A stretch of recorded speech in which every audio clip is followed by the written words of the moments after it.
What's up everyone, Shark Eyes back at it again, and today we're going to be looking at our Dreadnok friend Gnawgahyde here, who just arrived on my doorstep, and I am pretty bloody stoked to crack this open. So without further ado, let's do this.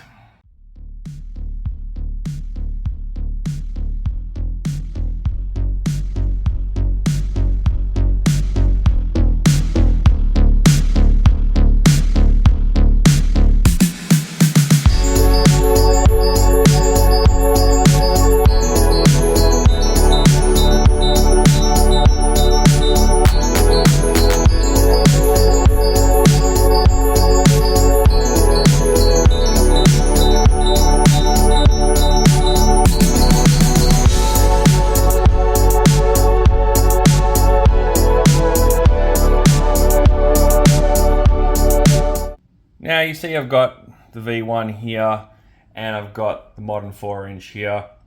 He is near complete, he's just missing his knife, and this one I've added a Marauder's long gun with it because he didn't come with one from memory. I can't remember, or if he did it was pretty pathetic. Actually he did, I think he came with like a really pathetic rifle, so I just swapped it out for that. And maybe even the machete too. Anyway, I digress, we're here to talk about this. So let's look at it. There's a box, there's a figure.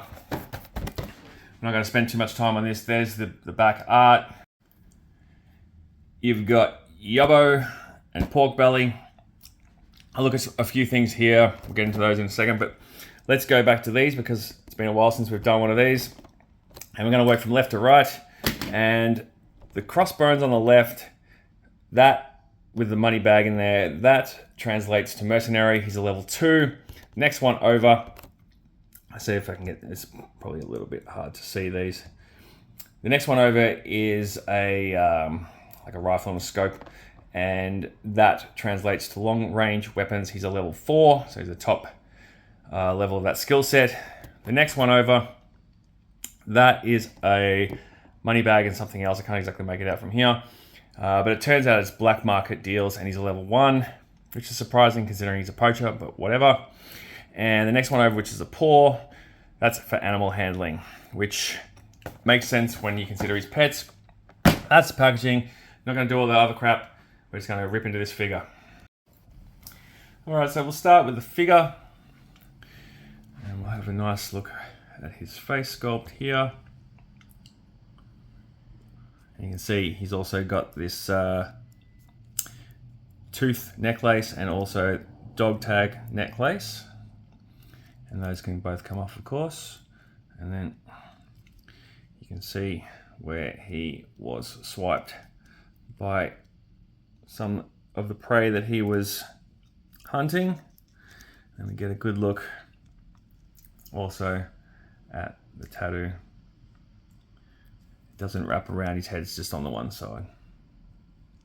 Speaking of tattoos, there's the Anarchy tattoo, which replaces this one. Might be a bit hard to see. Let me see if I can zoom in there.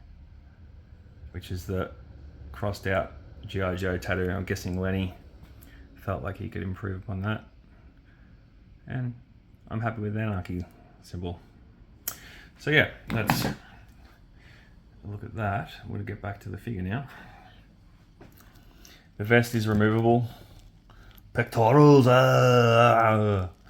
And while we're here, let's have a look at this arm. Ooh, the butterfly joints. There's not a lot of give in those. At least in that one. Oh, in that one. The pectorals here block that a bit. While we're here, we'll have a look at this ink on his arm. And I can't really make out what that is from here. It looks like a skull or something with a dagger through it. The articulation of the arms is nice. It's moving well. No stiffness at all, which is good. Have a look at the detailing on the vest here. It's got like a nice finish to it. A sheath here for one of the knives we'll get to shortly.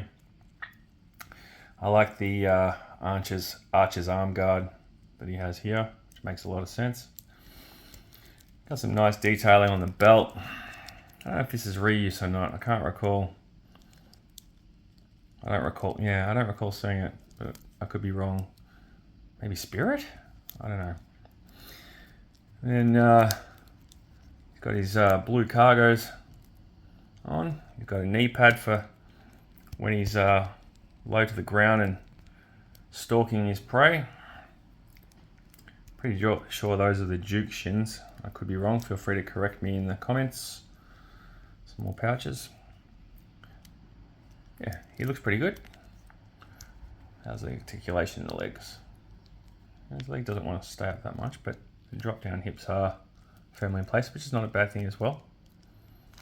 See, how many splits? There we go. He's a nice looking figure. These seem to want to pop up all the time when you're holding the figure in his hand. Look at that mustache. Woof, very Hungarian. Now, speaking of nationalities, bit of conjecture over this one, because if you were to read his file card, it doesn't give like a date of birth, but it indicates in a way that he was from Africa until he got the arse from there for railroading, I think, some of his fellow poachers or something like that. But then if you are familiar with the Deke cartoon, you'll recall that he had an Australian accent. And we'll get into that again in a minute, because obviously I'm Australian, so I want to talk about that.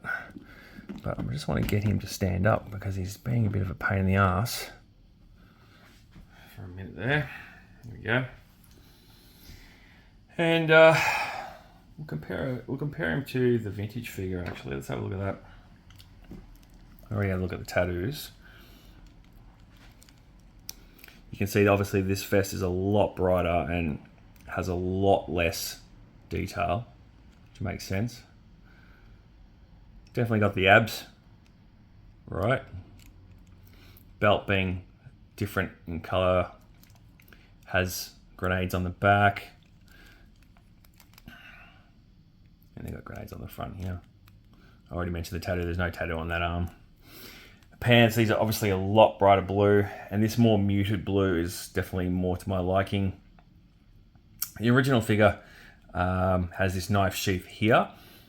They've obviously opted to put that there on this one. Now, I don't have the knife for this actually. I only realized today it's long gone. So if anyone wants to send me one, please feel free. And then we have a look at the back. There's not much of a muchness really. But yeah, that's the vintage figure. So let's do some accessory comparison. Start with this, which is obviously low light's gun, and the case that came with low light. So more reuse there. Obviously they've changed the color. Looking a bit warpy. Yeah, this is going to be probably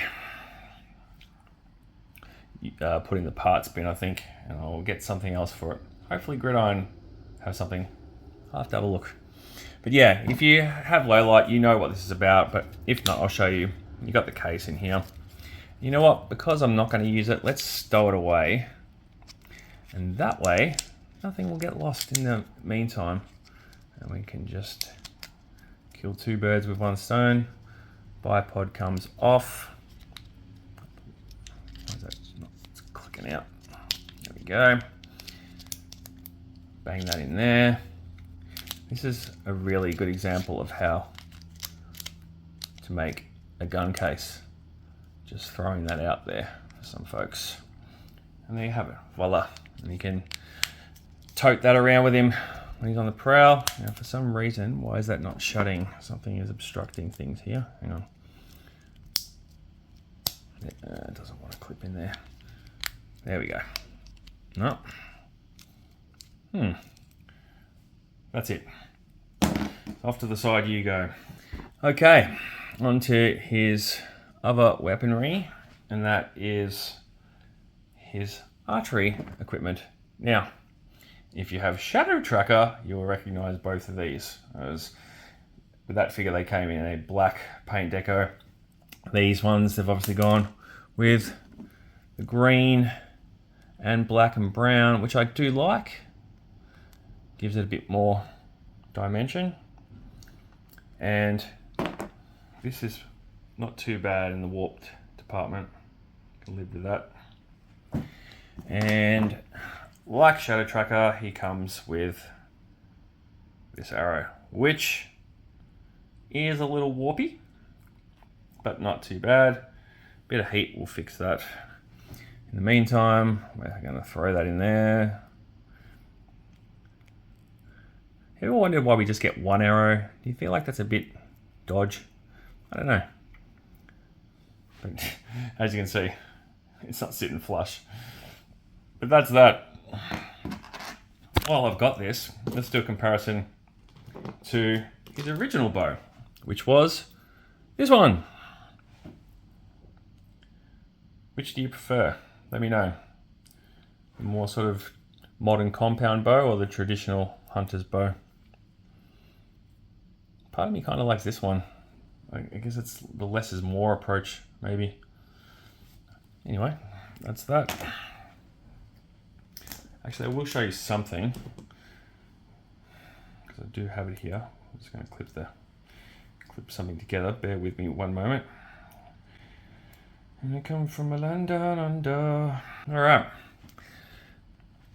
His OG gun, as opposed to the one that comes with this figure. Now, I don't know about you, but I don't think it would have cost him a lot to do that. And, you know, maybe even a smaller case for him to carry around. He's a hunter after all. He's not going to be really standing on the top of buildings like a sniper. So something more compact and lightweight would be beneficial, I guess. But yeah, that's the OG one. And we've got a couple of knives. Again, reuse. We have seen these before. Not going to go into a great abundance of detail about those. We're going to just slot those bad boys in. And like I mentioned before, you got the sheath here. I'm just going to go get that in there. And the other one is going to go in here. All right. Knives are stowed. Cool.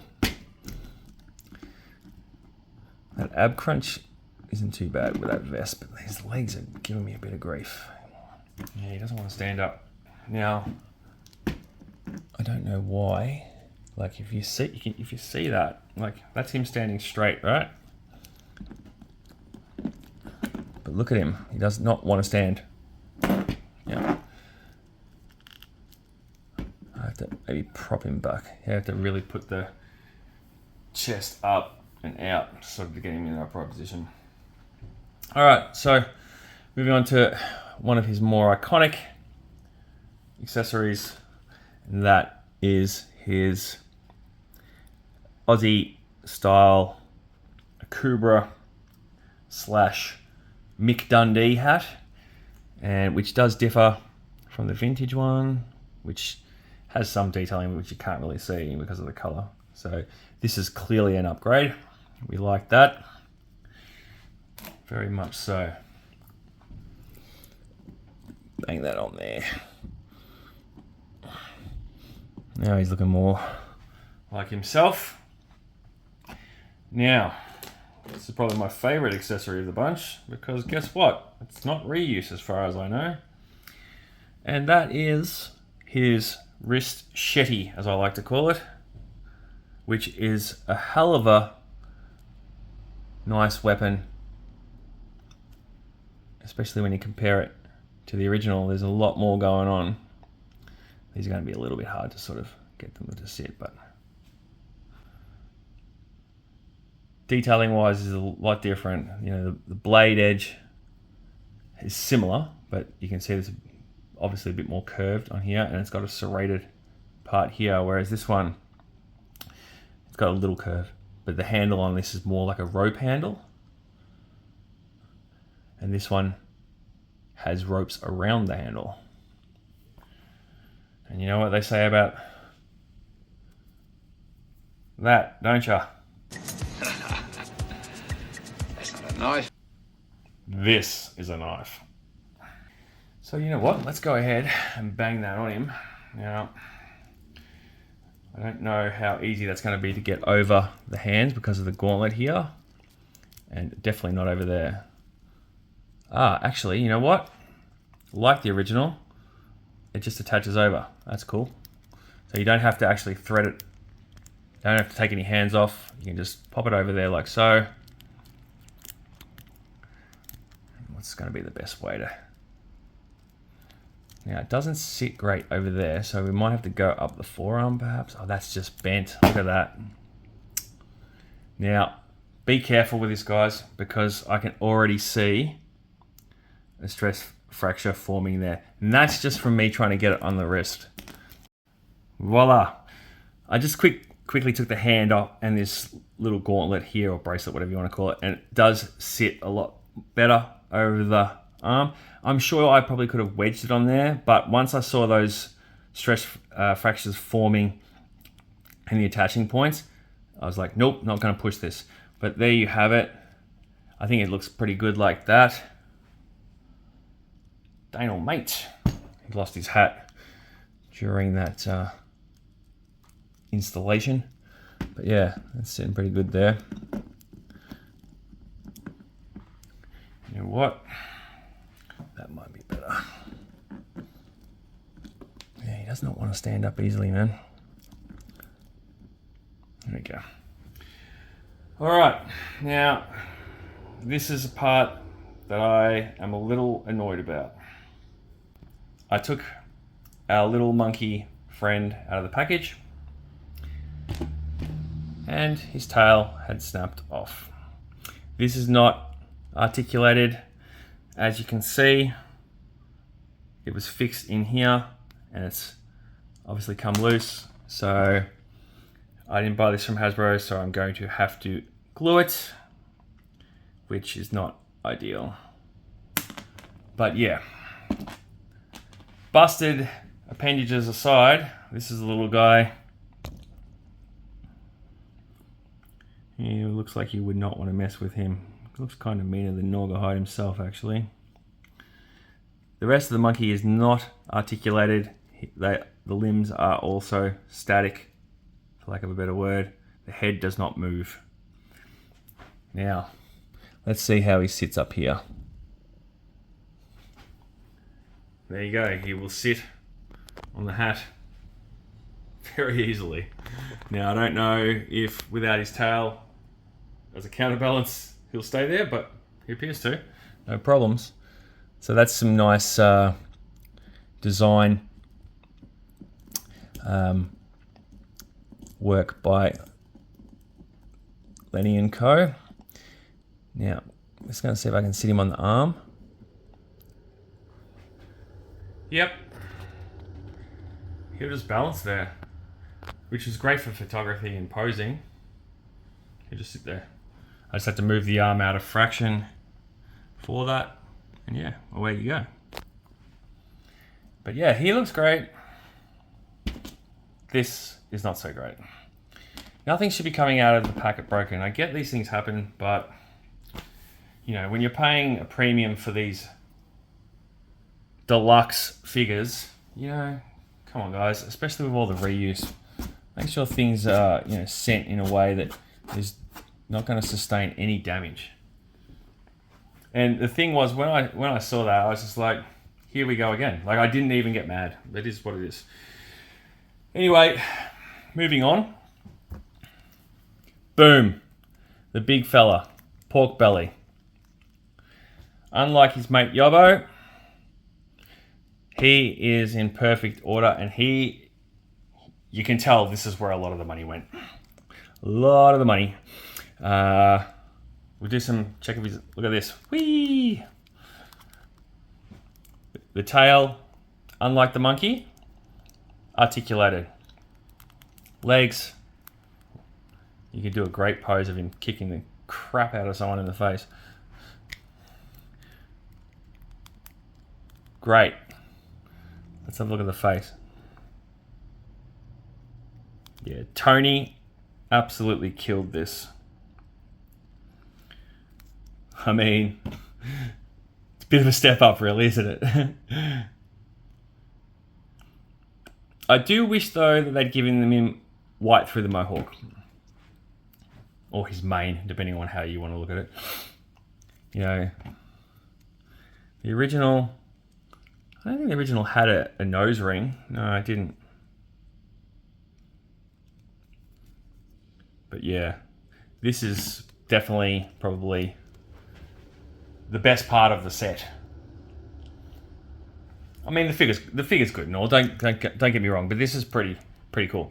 And I'm not massive rap for every animal companion, but how can you not be impressed by that? Like, the sheer size of it too, like, it's bloody huge. You know what? Let's compare him next to Timber. I decided Timber wasn't enough, so there you go. You got Junkyard, Timber, Pork Belly, and Fiona, and you know, just going back to comparing him next to Timber.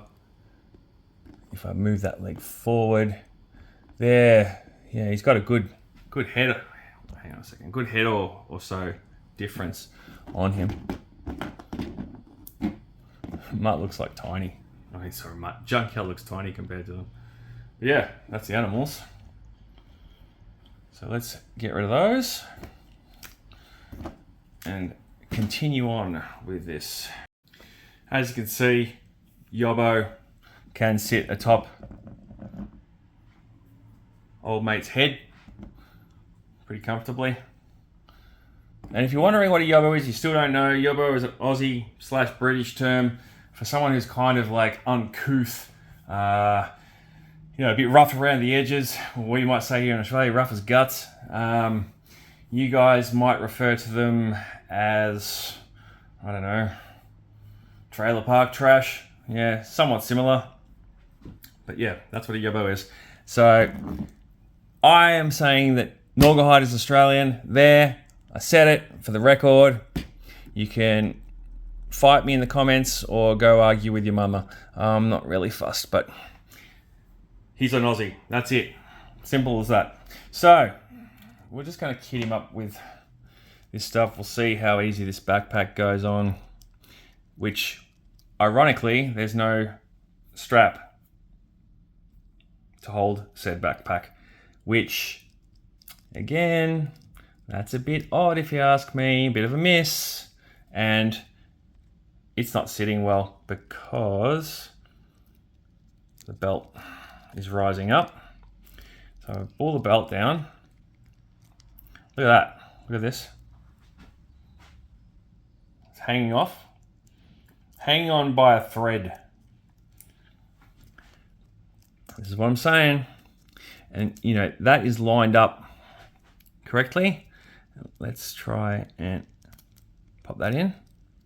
Look, it's coming off. Yeah, not great, Jan, not great.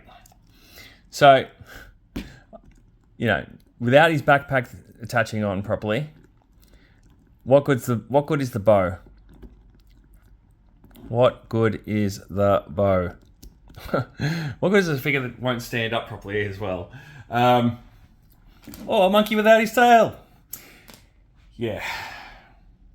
Let's have a look at him against the vintage one and the modern one, just for funsies. If you've made it this far, well done. If you're liking the content and you're new to the channel, welcome. I appreciate all of my new subscribers. And if this is the first time you're checking out my channel, bloody well subscribe. No, you don't have to. I won't lose sleep over it. But if you do, it would be nice. Just quickly, I didn't show you this before, but that is his quiver, which is kind of large when I look at it. and a bit, silly. But again, they could have made this. Drop the arrows down, put a sling over it, and there you go. It wouldn't fall off. You can have an idea where I'm headed with this review. Those who know me well. I was very excited for this figure. Very excited. Gnawgahyde was a favourite of mine as a kid. I can distinctly remember playing with him in the lounge room when I first got him. And him just being, such a kitted out Dreadnok. Because my first Dreadnok was Monkey Wrench. And you know how he only came with the one gun. So, there you go. There's no hiding all these Gnawgahydes. So, what do I have to say about this? I'm not happy. Like, I'm not over the moon. I'm not mad. Just a tad disappointed. The reuse, too much. The figure, his inability to stand up straight. That's a small issue. But if that ab crunch loosens over time, this figure's in trouble, like in terms of its standing. And that's even like moving his feet around and everything. And I'm sure he could probably be posed in other stances, but let's be honest. If you're putting a figure in a cabinet and you're not using a stand, which of course I will be for this figure, then it's going to fall or look lopsided. He looks lopsided. Look, you can see it. He's going to fall over. I'm not going to bother. So yeah, the details, a lot of this stuff is fantastic, but the reuse and this, I'm sorry, but yeah, not a top shelf release as far as I'm concerned. Yes, it's another Dreadnok in the line. Awesome. The animals, well, not the monkey, but this guy, Pork Belly, he's fantastic. Top marks for him. As I mentioned earlier, the wrist shetty, love it. And a lot of detailing here, awesome too. But yeah, a couple of misses there, Hasbro. A couple of misses. I hope when you guys get your one that you don't experience any of this business or this business. And yeah, obviously we can always swap these out. It's a minor gripe in some respects, but again, warpy weapons. So on that note, I'm gonna wrap this up. Thank you for checking out the video. Hope you enjoy the pics that I'm going to post on my Instagram. If you haven't followed me on Instagram, Shark Eyes Pics, you'll find me there. If you're new to the channel, hit the like button, hit the subscribe button, and there he goes. And yeah, I've got more videos coming soon. Hopefully got a couple other things on the way this week. And that, my friends, is Gnawgahyde. Smell you later.